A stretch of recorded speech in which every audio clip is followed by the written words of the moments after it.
Latvijas ārlietu ministrijas rīcībā ir informācija par 26 aizturētajiem latviešiem Baltkrievijas republikas teritorijā.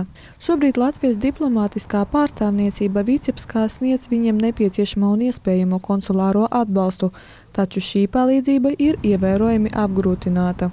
Ārlietu ministrijas amatpersonas atzīmē, ka Baltkrievijā netiek ievērots tiesu neatkarības princips, kas būtiski palielina fiktīvu lietu esamību pret Eiropas Savienības pilsoņiem. Iepriekš kļuva zināms, ka Baltkrievijā aizturēts Latvijas pilsonis, domājams Emīls Asaris, kurš ar automašīnu bija devies uz Baltkrieviju. Ārlietu ministrijas preses dienas arī ziņoja, ka Latvijas vēstniecība Krievijā 2024. gadā ziņoja par 13 aizturētiem Latvijas iedzīvotājiem, un šajā gadījumā arī šiem cilvēkiem ir grūti sniegt konsulāro palīdzību Krievijā, jo Latvijas vēstniecībai šajā valstī ir ierobežotas sadarbības iespējas ar Krievijas iestādēm. Saistībā ar šo un citiem drošības riskiem Latvijas ārlietu ministrija jau neskaitāmo reizi iesaka Latvijas iedzīvotājiem neapmeklēt Baltkrievijas republiku un Krieviju. No 2025. gada 1. janvāra valstī noteiktā minimālā mēneša darba alga tiek paaugstināta no 700 līdz 740 eiro. Labklājības ministrs Uldis Augulis uzsver.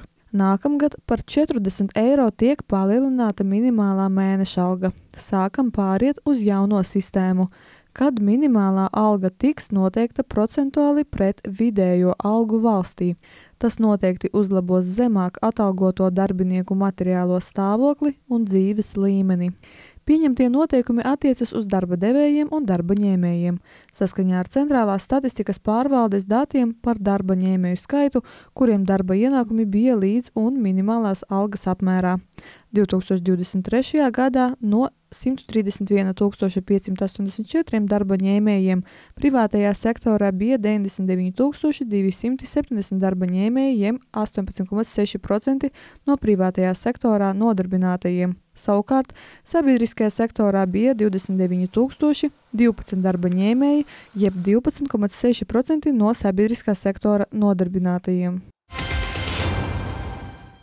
Pēdējo 10 gadu laikā Daugavpilī realizēti vairāki projekti jaunu ūdensvada un kanalizācijas tīklu izbūvei pilsētas mikrorajonos ar privātmāju apbūvi. Lielā mērā tas skāra Grīvas, Judovkas un Jaunbūves iedzīvotājus.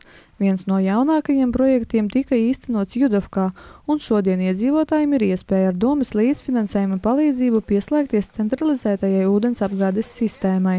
Daugavpilī joprojām ir mikrorajoni, kurus tā saucamā civilizācija nav sasniegusi. Tie ir Poguļanka, Mežciems, Vecā Forštate, daļēji Nīderkūni un citas pilsētas apkaimes. Kā pastāstīja Daugavpils ūdens valdes locekle Jeļena Lapinskaja, neskatoties uz pilsētnieku vēlmēm un uzņēmuma iecerēm turpināt darbu pie ūdensvada un kanalizācijas tīklu paplašināšanas, bez Eiropas līdzfinansējuma piesaistes tas nav iespējams. Bet fakts ir tāds, ka šādas programmas jaunajā plānošanas periodā nav gaidāmas. Tāpēc arī nevaram rēķināties ar Eiropas finansējumu. Tādējādi uz nenoteiktu laiku tiek atlikta jauna projektu īstenošana, jauna ūdensvada un kanalizācijas tīklu izbūvei gan Daugavpilī, gan visā Latvijā kopumā. Novembris ir īpašs mēnesis neatkarīgās Latvijas republikas tapšanas vēsturē. Šajā mēnesī mūsu valsts svin savu dzimšanas dienu un godina tos, kuri pirms vairāk nekā 100 gadiem iestājās, lai aizstāvētu jauno Latvijas republiku.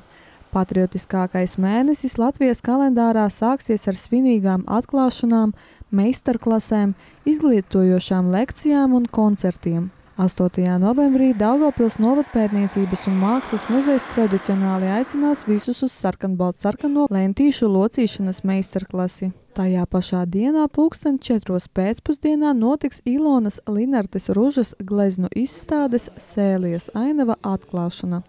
10. novembrī Jēzus Sirds baznīcā Jaunajā Foršatē notiks svētā mise par Tēvzemi, kas veltīta Latvijas Republikas proklamēšanas dienai un Polijas neatkarības gada dienai.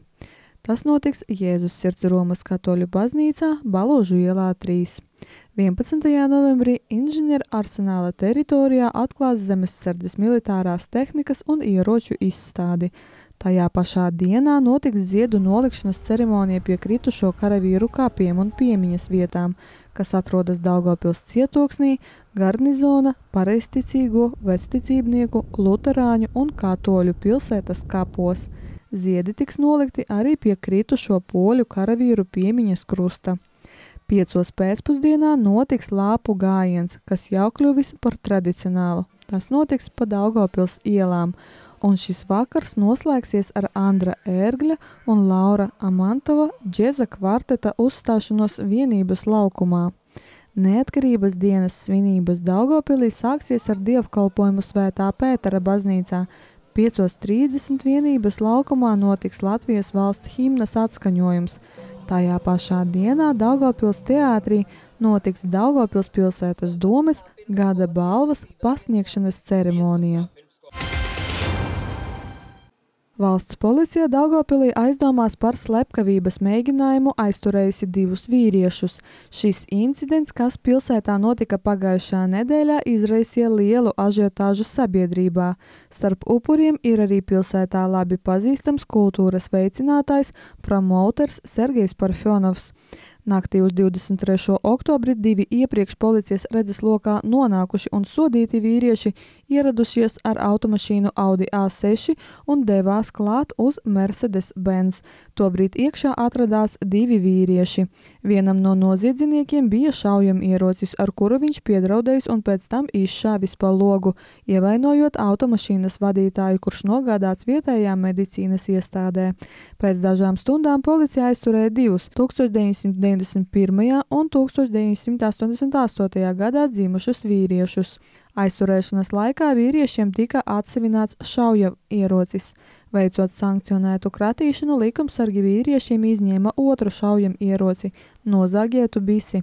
Tika izņemti arī 11 čaulu apvalki, 1 izlietota patrona, apģērbs, maska un citi pierādījumi. Abi aizdomās turamie tika aizturēti.